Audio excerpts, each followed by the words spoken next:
Hi hello எல்லாருக்கும் வணக்கம் and welcome back to our channel. நான் கூட நினைச்சேங்க ஆரம்பத்தில் ப்ரொமோவை பார்த்து ரயன் மேலே தான் தப்பு இருக்கு, ராணுவ எதுக்கு தேவையில்லாமல் அடிக்க போனாரு அப்படின்ற மாதிரி தான் நானுமே யோசித்தேன். ஆனால் எபிசோட் பார்த்ததுக்கு அப்புறமா அப்படியே முழுசாக வந்துட்டு மாறின மாதிரி இருக்கு. அப்படியே வந்துட்டு நம்ம என்ன ப்ரொமோவில் பார்த்தோமோ அது அப்படியே வந்துட்டு அதுக்கு முன்னாடி பார்த்துருந்தா அந்த ப்ரொமோவே வேற மாதிரி நம்ம வந்து பார்த்துருப்போம் அப்படின்ற மாதிரி தான் வந்துட்டு தோணுச்சு. ஸோ ராணவ் என்ன பண்ணியிருக்காரு அந்த இடத்துல, எதுக்காக பண்ணாரு, ஏன் பண்ணாருன்னு அவருக்கே தெரியல. நான் ஏன் இதை சொல்கிறேன், இன்னைக்கு எபிசோட முதல்ல பார்க்கறதுக்கு முன்னாடி ஆக்சுவலாக நம்ம பின்னாடியிலேருந்து கொஞ்சம் போகலாமா, இந்த சண்டையிலேருந்து ஆரம்பிச்சு நான் எடுத்துகிட்டு போகிறேன்.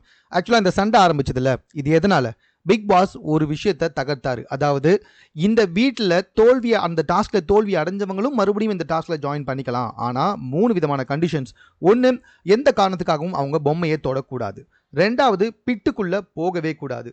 3வது, அவங்க டால் ஹவுஸ்குள்ளேயும் போகக்கூடாது. ஸோ அவங்களுடைய ஒரே விஷயம் என்னன்னா, அந்த பிட்டுக்குள்ளேயும் போகாமல் அவங்கள பிளாக் பண்ணலாம், அவ்வளோதான். ஸோ அவங்களுக்கு யாரை பிடிக்குதோ அவங்கள உள்ள அமைச்சிட்டு மற்றவங்கள பிளாக் பண்ணலாம். இதுதான் வந்துட்டு பிக் பாஸ் சொன்ன கருத்து. இந்த 3 கண்டிஷனோடு தான் இவங்க இந்த கேமை விளையாடி இருக்கணும். ஸோ என்ன விஷயம் அப்படின்னு சொல்லி பார்த்தீங்கன்னா, விஷால் அண்ட் டீம்னா உங்களுக்கே தெரியும். விஷால், அப்புறமா வந்துட்டு பார்த்தீங்கன்னா சத்யாவுடைய ஒரே என்ன சொல்கிறது, விஷால் அண்ட் சத்யா 2 பேருமே ரொம்ப ஈஸியாக சேர்ந்து ராணுவம் வந்துட்டு அப்படியே ஈஸியாக வந்துட்டு மேனிபுலேட் பண்ணிடுறாங்க. சாச்சனாம் யார் ஜெயிக்கிறாங்களோ அவங்க கூட சேர்ந்து அவங்கள தனக்காக விளையாட வைக்கிறதுல வேற லெவலில் விளையாட்டுருக்காங்க. ஸோ இந்த இடத்துல என்ன இருக்குது அப்படின்னு சொல்லி பார்த்தீங்கன்னா, ஆப்போசிட்டில் ரயானுக்கு வந்துட்டு சப்போர்ட்டாக இருந்த எல்லாருமே அவுட் ஆகிட்டாங்க. ஸோ ரயன் மட்டும் தான் வந்துட்டு விளையாடிக்கிட்டு இருக்காரு. ரயனுடைய பொம்மை உள்ளே போகவே கூடாது அப்படின்னு பயங்கரமாக முடிவு பண்ணிட்டாங்க விஷால் அண்ட் டீமால் மேனிபுலேட் பண்ணப்பட்டவர் தான் ராணுவ். இந்த இடத்துல ரயனுடைய பொம்மையை வந்துட்டு ஜெஃப்ரி வச்சிருக்காரு. ஜெஃப்ரியோட பொம்மை வந்துட்டு வேற ஒருத்தர் வச்சுட்டு இருக்கும்போதே ஜெஃப்ரி பொம்மை தானே விடுங்கடான்னு சொன்னவங்க ரயன் பொம்மையை விடவே இல்லை. ஸோ பிட்டுக்குள்ளே போகக்கூடாது அப்படின்னு எவ்வளவோ சொல்லியும் பிட்டுக்குள்ளே போயிட்டு ஜெஃப்ரியை அப்படியே இறுக்கி பிடிச்சிக்கிட்டாரு ராணுவ். இந்த இடத்துல ரொம்ப உன்னிப்பாக கவனிக்க வேண்டியது என்ன அப்படின்னு சொல்லி பார்த்தீங்கன்னா, பிக் பாஸே 2-3 தடவை பிட்டுக்குள்ளே போகக்கூடாது, அவுட் ஆன பிளேயர்ஸ் பிட்டுக்குள்ளே போகக்கூடாதுன்னு சொல்லியுமே ராணுவ் ஜெஃப்ரியை விடாமல் பிடிச்சிக்கிட்டே இருந்தாங்க. ஜெஃப்ரி ஒரு 10 வாட்டி சொல்லியிருப்பாரு, பொம்மையை ஏன்டா பிடிச்சிட்டு இருக்க, லூசாடா இவன், பொம்மையை விட்றான்னு கேட்டுட்டு இருக்காரு. ஏன்னா பொம்மையை பிடிக்கக்கூடாது, ரொம்ப ஸ்ட்ராங்கான கண்டிஷன். அதை அந்த இடத்துல மீறினாரு ராணுவ். கேட்டால் அதை அப்படி தானே உன்னை பிடிக்க முடியும் அப்படின்ற மாதிரி சொன்னது எந்த விதத்தில் நியாயம் தெரியல. அட் த சேம் டைம் பின்னாடி ராணுவ வந்துட்டு ஜெஃப்ரி கிட்ட இருந்து இழுக்கணும் அப்படின்னு நினச்சிட்டு இருந்த ரயனுமே வந்துட்டு பல தடவை சொன்னாங்க, டே நீ பிட்டுக்குள்ளேயே வரக்கூடாதுரா, முதல்ல விட்றா, பொம்மையை பிடிக்கக்கூடாதுரா அப்படின்னு சொல்லிட்டே இருந்தாங்க. அதையும் ராணுவ் கேட்கவே இல்லை. ராணுவ் இந்த வாரம் முழுக்க ஒன்றுமே பண்ணலை. போன வாரமும் பெருசாக எதுவுமே பண்ணல, ராஜான்னு சும்மா உட்காந்துருந்தாரு. இந்த வாரம் எதுவும் பண்ணல. ஏதாச்சும் பண்ணணும்ல அப்படின்ற ஒரே காரணத்துக்காக என்ன பண்ணிட்டாரு, இந்த மாதிரி பண்ணிட்டாரு. இது அவருக்கே தப்புன்னு தெரிஞ்சுது. அதனால தான் வந்துட்டு இந்த கேம் முடிஞ்சதுக்கு அப்புறமா இது எப்படி சமாளிக்கலாம் அப்படின்னு சொல்லிட்டு விஷால் கிட்டையும் ஒவ்வொருத்திக்கிட்டையுமா போய் கேட்டுக்கிட்டே இருக்காரு, இது எப்படி வந்துட்டு ஷார்ட் அவுட் பண்ணுறது அப்படின்னு சொல்லிட்டு. இது கூட பரவாயில்லங்க, இந்த பிரச்சனை முடிஞ்சதுக்கு அப்புறமா என்ன தெரியுமாச்சு, ஜாக்லின் வந்துட்டு கேட்குறாங்க, நீ தான் பிட்டுக்குள்ளேயே போகக்கூடாது, பொம்மையை ஏன்டா பிடிச்சிக்கிட்டு இருந்தா அப்படின்னு கேட்டப்ப, உனக்கு தெரியுமான்ட்டு ஜாக்லினை பயங்கரமாக கத்திக்கிட்டு அந்த இடத்துல ஒரு தப்பான வார்த்தையை விட்டுட்டாரு. அதை வந்துட்டு மியூட் போட்டதுனால அவர் சரியா எதை சொன்னாரா அப்படின்னு தெரியல. மூடுன்னு சொன்னாரா இல்லைனா வேற மாதிரி ஏதாவது ஓல ஸ்டார்ட் ஆகிற வார்த்தையை சொன்னாரா அப்படின்றது தெரியல. இந்த இடத்துல கடுப்பான ஜாக்லின் வந்துட்டு பயங்கரமாக கத்த ஆரம்பிச்சிட்டாங்க. ஸோ இதை பேசக்கூடாது. ஜாக்லினுக்கு சப்போர்ட்டுக்கு வந்த சௌந்தர்யா இன்னும் காண்டாயிட்டாங்க. மரியாதையே தெரியாதடா உனக்குன்னுட்டு பேச வந்த சௌந்தர்யாவுமே வந்துட்டு ராணுவ ஒரு மாதிரி பேசினாரு. உன்ன மாதிரி தலையாட்டிலாம் என்னால் பேச முடியாது அப்படின்ற மாதிரி சொல்லும்பொழுது, ஆமாடா அப்படி தான் ஆட்டுவேன், உனக்கு என்னடா பிரச்சனை, என்ன பேசக்கூடாதுன்னு சொல்கிறதுக்கு நீ ஆடுறா அப்படின்னு சொல்லிட்டு பயங்கரமாக கத்தினப்பவே ராணுவ வந்துட்டு சமகாண்டாயிட்டார். அதுக்கப்புறம் ராணுவ கிட்ட இருந்து ஒரு வார்த்தை கூட இல்லை. சாரி ஜாக்லின் அவர் சொன்னதில் வந்துட்டு மனசார சொன்ன மாதிரிலாம் தெரில, ரொம்ப ஒரு மாதிரி வந்துட்டு எட்வைட்டாக ஈகோவாக சொன்ன மாதிரி தான் இருந்துச்சு. அப்போது ஜாக்லின் என்ன சொன்னாங்கன்னா, நானும் உன்னை பலான்னு ஒரு அறை விட்டுட்டு சாரி சொல்லிக்குவாடா, என்னடா பேசிகிட்டு இருக்க நீ அப்படின்னு சொல்லிட்டு பயங்கரமாக கத்த ஆரம்பிச்சிட்டாங்க. ராணுவ பயங்கரமான தப்பு பண்ணிட்டாரு. அது அவருக்கே ரொம்ப நல்லாவே தெரிஞ்சிடுச்சு. சரி, இதெல்லாம் ஒரு பக்கம் இருக்க, இன்னொரு பக்கம் வந்துட்டு முத்து வந்துட்டு சாச்சனாவுக்கு ஏன் இவ்வளோ சப்போர்ட் பண்ணிருக்காரு. ரயன் வந்துட்டு கேமில் இருந்தால் சாச்சனாவால் ஜெயிக்க முடியாதுன்னு தெரிஞ்சு தான் ரயனை வந்துட்டு பிடிக்கவே மாட்டாது. மஞ்சரி அண்ட் சாச்சனா பொம்மை உள்ளே போகணும் அப்படின்ற ஒரே காரணத்துக்காக ரயன் கிட்ட வந்துட்டு பொம்மையே கிடையாது, ஆனால் பயங்கரமாக பிடிச்சிட்டாரு. மேபி அது அவருடைய டாக்டிஸாக கூட இருக்கலாம். பிகாஸ் வந்துட்டு ரயனை விட்டால் மற்றவங்களை போய் பிடிப்பார்ல, மஞ்சரி பிடிப்பார்ல, அதனால் வந்துட்டு ரயனை வந்துட்டு முத்து வந்துட்டு பயங்கரமாக பிடிச்சாரு. முத்துவுமே அந்த இடத்துல வந்துட்டு கொஞ்சம் அக்ரெசிவாக தான் விளையாடினாரு. ஆனால் இதெல்லாம் முடிஞ்சதுக்கப்புறமா அக்ரெசிவாக விளையாடாதீங்க, அடிச்சுக்கிட்டு விளையாடாதீங்கன்ட்டு அப்போ ரயனே வந்துட்டு கோவப்பட்டு, நீயுமே அப்படி தான்டா விளையாடின, ஏன்டா இப்போ வந்துட்டு அப்படியே மாற்றி பேசுகிற அப்படின்னு கேட்டது ஓகேவா தான் இருந்துச்சு. ஏன் முத்து இப்படி மாறிட்டாரு, எதுக்காக சாச்சனாவுக்கு இவ்வளோ சப்போர்ட் பண்ணிட்டு இருக்காரு அப்படின்றது வந்துட்டு சுத்தமாக புரியல. சரி, இது ஒரு விஷயம் இன்னைக்கு சுவாரஸ்யமாக நடந்ததில். இன்னொன்று என்ன அப்படின்னு சொல்லி பார்த்தீங்கன்னா, கேப்டன் வந்துட்டு பார்த்தீங்கன்னா வீட்டுக்குள்ளே நிறைய வந்துட்டு கண்டிஷன்ஸ்லாம் வச்சுருக்கேன். இதை வந்துட்டு உங்களுக்கு யாருக்கெல்லாம் வந்துட்டு மாற்று கருத்து இருக்குது அப்படின்னு சொல்லி கேட்டப்போ எல்லாருமே சில கருத்துக்களை சொன்னாங்க. அந்த ஃப்ரிட்ஜ் விஷயம் தான் ரொம்ப பெருசாக பேசப்பட்டுச்சு. ஸோ ஃப்ரிட்ஜை திறக்கிறதுக்கு கூட வந்துட்டு கிச்சன் இன்சார்ஜை கேட்கணும் அப்படின்னு சொல்லிட்டு தான் வந்துட்டு ரொம்பவே அடிமைத்தனமாக இருக்குது அப்படின்ற மாதிரி தான் நம்ம ஆனந்தி மற்றும் ஜாக்லின் ஏன் சௌந்தர்யா கூட வந்துட்டு பேசிட்டு இருந்தாங்க, பவித்ராவும் அந்த இடத்துல பேசிக்கிட்டு இருந்தாங்க. அப்பவும் வந்துட்டு கேப்டன் சொன்ன ஒரே விஷயம், ஃப்ரிட்ஜை யாரை வேணாலும் திறக்கலாம், ஒரு சிம்பிள் விஷயம் தானே, கிச்சன் இன்சார்ஜ் கிட்ட கேட்டு திறக்கணும், இவ்வளோதான் அப்படின்னு சொன்னதுக்கு ஸோ யாருமே ஒத்து வரல. இதுவுமே எனக்கு எந்த சைடு பேசுறதுனே தெரியல இந்த விஷயத்தை பொறுத்த வரைக்கும். பிகாஸ் ஃப்ரிட்ஜை கேப்டன் குக்கிங் இன்சார்ஜ் கிட்ட கேட்டு தரங்க அப்படின்னு கேப்டன் சொல்கிறாரு. ஃப்ரிட்ஜை திறக்கிறதுக்கு கூட ஒருத்தர்கிட்ட கேட்டு தான் செய்யணுமா அப்படின்னு சொல்லிட்டு கண்டஸ்டன்ட் சொல்கிறாங்க. ஸோ இதில் எது சரி எது தப்புன்னு என்னால் சரியாக சொல்லிக்க முடியல. ஏன்னா ரெண்டு பேரோட பாயிண்ட்டுமே கரெக்டாக தான் இருக்குது. ஸோ இதுக்கு ஒரு சின்ன சொல்யூஷன் என்னென்னா, ஃப்ரிட்ஜை யார் வேணாலும் திறந்து என்ன வேணாலும் பார்த்துக்கலாம், பட் எடுக்கிறதுக்கு முன்னாடி இதை நான் எடுக்கிறேன் அப்படின்னு சொல்லிட்டு கிச்சன் இன்சார்ஜ் கிட்ட சொன்னால் அவர் வந்துட்டு கிராசரிஸை கரெக்டாக மெயின்டைன் பண்ணுவார்னு எனக்கு தோணுச்சு. ஸோ உங்களுக்கு என்ன தோணுதுன்னு கமெண்ட்டில் தெரியப்படுத்துங்க. ஸோ இதுக்கப்புறமா என்ன பிரச்சனை அப்படின்னு சொல்லி பார்த்தீங்கன்னா, சாச்சனா வந்துட்டு கேப்டன் வந்துட்டு நாங்கள் சொல்ல வர பாயிண்டே கேட்காம டிஃபென்ஸ் மோட்லேயே இருக்காரு, எங்களுக்கு அவர் அவைலபிளாகவே இல்லை, எங்களை பேசவே விடலை. ஒரு கேப்டன் வந்துட்டு லிசன் பண்ணணும். ஸோ ஆனால் இந்த இடத்துல வந்துட்டு அவர் டிஃபென்ஸ் மோட்லேருந்து எங்களை பேசவே விட மாட்டாரு, அவருடைய பாயிண்ட்டை மட்டுமே ஆர்டர் மாதிரி எங்களுக்கு சொல்கிறாரு அப்படின்னு சொல்லி அந்த ரோஜாவை கட் பண்ணாங்க. அவங்க கட் பண்ணது வரைக்கும் ஓகே தான், எந்த தப்புமே இல்லை. ஏன்னா எல்லா கண்டஸ்ட்டுக்குமே வந்துட்டு ஒரு கருத்து இருக்குது. ஸோ அதனால் வந்துட்டு அவங்க கட் பண்ணிட்டு போனதுன்னு ஓகே, அவங்களுடைய அது அபிமானம், அதனால் வந்துட்டு கட் பண்ணாங்க ஓகே. ஆனால் அந்த இடத்துல கேப்டனுடைய பேச்சை கேட்டு அத்தனை பேர் உட்காந்துட்டு இருக்கும்போது இவங்க பாட்டு அப்படியே எழுந்து போயிட்டே இருக்கிறது. ஸோ இந்த இடத்துல தான் எல்லாமே காண்டாயிட்டாங்க. அருணும் கடுப்பாயிட்டார், உங்கள் பேச்சை கேட்டு நாங்களாம் உட்காந்துக்கிட்டு இருக்கோம், அவங்க பாட்டு எழுந்து போய்கிட்டே இருக்காங்களே அப்படின்னு சொல்லிட்டு. இதுக்குமே முத்து வந்துட்டு ஒத்து தான் ஊதுனாரு.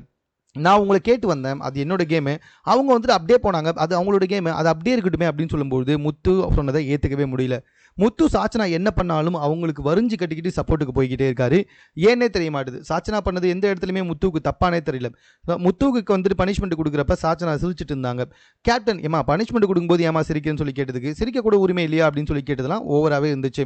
இந்த இடத்துல உங்களால் தான், அதாவது சாச்சனாவால் தான் முத்து பனிஷ்மெண்ட் கொடுக்குறாங்க, ஆனால் சாச்சனா சிரிச்சிட்டு இருந்தாங்க.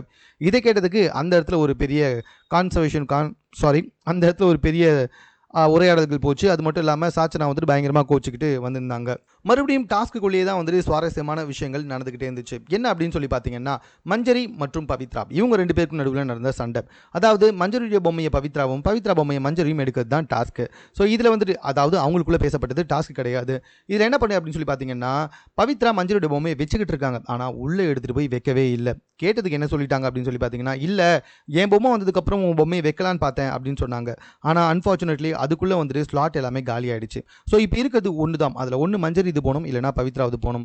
ஸோ மஞ்சரி வந்துட்டு என்ன சொல்லி கேட்டாங்கன்னா, நீ இந்த வாரம் எவிக்ஷனில் கிடையாது, அதாவது நாமினேஷனில் கிடையாது, அடுத்த வாரம் வருவியா என்னன்னு தெரியாது, ஆனால் இந்த வாரம் நான் நாமினேஷனில் இருக்கேன், அதனால் இதில் ஒருவேளை நான் ஜெயிச்சேன்னா நான் அந்த எவிக்ஷன் வந்து தப்பிச்சிடுவேன். ஸோ அதனால் வந்துட்டு இந்த முறை எனக்காக விட்டு கொடு அப்படின்னு சொல்லி கேட்டதுக்கு பவித்ரா ஒத்துக்கவே இல்லை. ஸோ வேறு வழியே இல்லாமல் ரொம்ப நேரம் ஆர்கியூமெண்ட்டுக்கு அப்புறமா மஞ்சரியை எடுத்துகிட்டு போயிட்டு பவித்ரா பொம்மையை உள்ளே வச்சதுனால மஞ்சரி அவர்கள் அந்த இடத்துலேருந்து வெளியே போயிட்டாங்க. விஷால் அண்ட் ஜாக், ஸோ இதுவும் ரொம்ப சுவாரஸ்யமான ஒரு அவுட்டு தான். விஷால் மற்றும் ஜாக்லின் இவங்க ரெண்டு பேருமே ஒரே டைமில் வந்துட்டு அந்த கேம்லேருந்து வெளியே போனாங்க. அதுக்கு என்ன காரணம் அப்படின்னு சொல்லி பார்த்தீங்கன்னா, ஸோ இதுலேயுமே வந்து பார்த்தீங்கன்னா அந்த குரூப்பிசம் தான் தெரிஞ்சுது. சாச்சனா, விஷால், சத்யா மற்றும் முத்து இவங்கெல்லாம் ஒரு டீமாக இருக்காங்கன்றது பச்சையாகவே தெரியுது.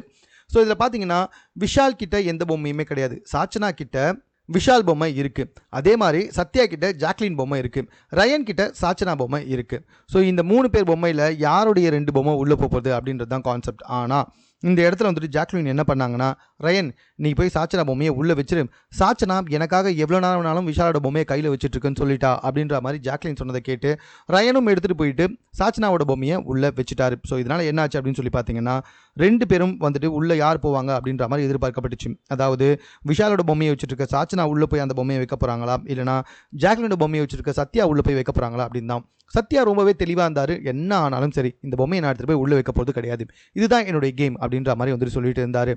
ஆனால் பிக் பாஸ் என்ன பண்ணார்னா, நடுவில் போது 10 நிமிஷம் தான் டைம் கொடுப்பேன், அதுக்குள்ளே ஏதாச்சும் ஒரு பொம்மை உள்ளே போகணும், அப்படி இல்லைனா 2 பொம்மையுமே எவிக்ட் பண்ணிவிடுவேன் இந்த கேமை விட்டு அப்படின்னு தெளிவாகவே சொல்லிட்டாரு.